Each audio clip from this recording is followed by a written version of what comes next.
गोरखपुर के रेलवे प्रेक्षागृह में नगर निगम द्वारा लोकमाता अहिल्याबाई होलकर की 300वीं जयंती के अवसर पर संगोष्ठी का आयोजन किया गया।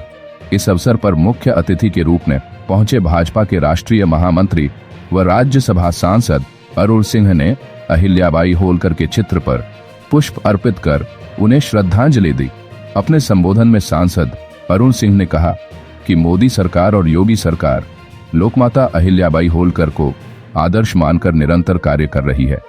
उन्होंने बताया कि सरकार महिलाओं की भागीदारी को सर्वोच्च प्राथमिकता दे रही है ताकि अहिल्याबाई के सपनों को साकार किया जा सके। उन्होंने कहा कि सनातन संस्कृति के लिए उनका योगदान युगों तक याद किया जाएगा।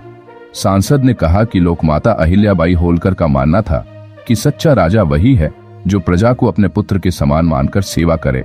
उन्होंने बताया कि मोदी सरकार महिला नेतृत्व को बढ़ावा देने के लिए महिला आरक्षण विधेयक नारी शक्ति वंदन अधिनियम लेकर आई है, जिससे लोकसभा और विधानसभा में महिलाओं की 33% भागीदारी सुनिश्चित होगी। उन्होंने यह भी कहा कि तीनों सेनाओं में महिलाएं मजबूती से आगे बढ़ रही हैं और महिला फाइटर पायलट देश की रक्षा में महत्वपूर्ण भूमिका निभा रही हैं। सरकार शिक्षा, स्वरोजगार और सामाजिक सुरक्षा के माध्यम से महिलाओं को आर्थिक, सामाजिक और राजनीतिक रूप से सशक्त बना रही है। सांसद ने कहा कि आज की युवा पीढ़ी को पुण्य श्लोक राजमाता अहिल्याबाई के जीवन से प्रेरणा लेकर राष्ट्र निर्माण के कार्य में लगना चाहिए। उनका जीवन शौर्य, साधना, सेवा, समर्पण, संयम और सादगी का अद्वितीय उदाहरण है। उनकी शासन कला, सामाजिक न्याय, सांस्कृतिक राष्ट्रवाद और धार्मिक आस्था आज भी हम सबके लिए प्रेरणा स्रोत है। इस अवसर पर महापौर डॉ. मंगलेश श्रीवास्तव, विधायक विपिन सिंह, पूर्व महानगर अध्यक्ष राजेश गुप्ता, पुष्पदंत जैन, चिरंजीवी चौरसिया, क्षेत्रीय उपाध्यक्ष विश्वजिताशु सिंह आशु, डॉ. सत्येंद्र सिन्हा, क्षेत्रीय महामंत्री सुनील गुप्ता, डॉ. सत्या पांडेय, चारू चौधरी, श्वेता श्रीवास्तव, अच्युतानंद शाही, इंद्रमणि उपाध्याय, नगर निगम पार्षद सहित अनेक गणमान्य लोग उपस्थित रहे। इस जगह को चुना गया क्योंकि जो है बाहर गर्मी बहुत है, तो इसलिए जो लोग खड़े हैं मैं उनसे बहुत बहुत हाथ जोड़कर क्षमा मांगता हूँ।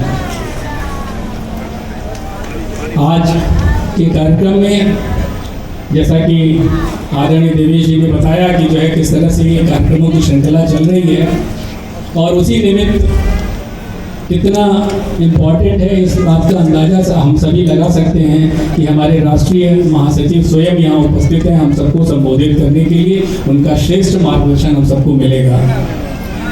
मैं समझता हूँ कि जो है माता अहिल्याबाई का जीवन एक अपने आप में बहुत आदर्श भरा हुआ है और ख़ास तौर से जो उनको लोक माता और पुण्य श्लोका की उपाधि दी गई है, तो इन एक राजधर्म और उनके धार्मिक भावनाओं के बीच में जिस तरह से सामंजस्य उनके जीवन में दिखता है वो बड़ा अनुकरणीय है। मैं उस विषय में बहुत ज़्यादा नहीं बोलूँगा क्योंकि हमारे राष्ट्रीय महासचिव साहब को इस विषय में हम सबका बहुत मार्गदर्शन मिलने वाला है और वो सुनने के लिए हम ज़्यादा उतावले हैं कि जो है हम अपनी बातें कुछ आप तक पहुँचाएँ।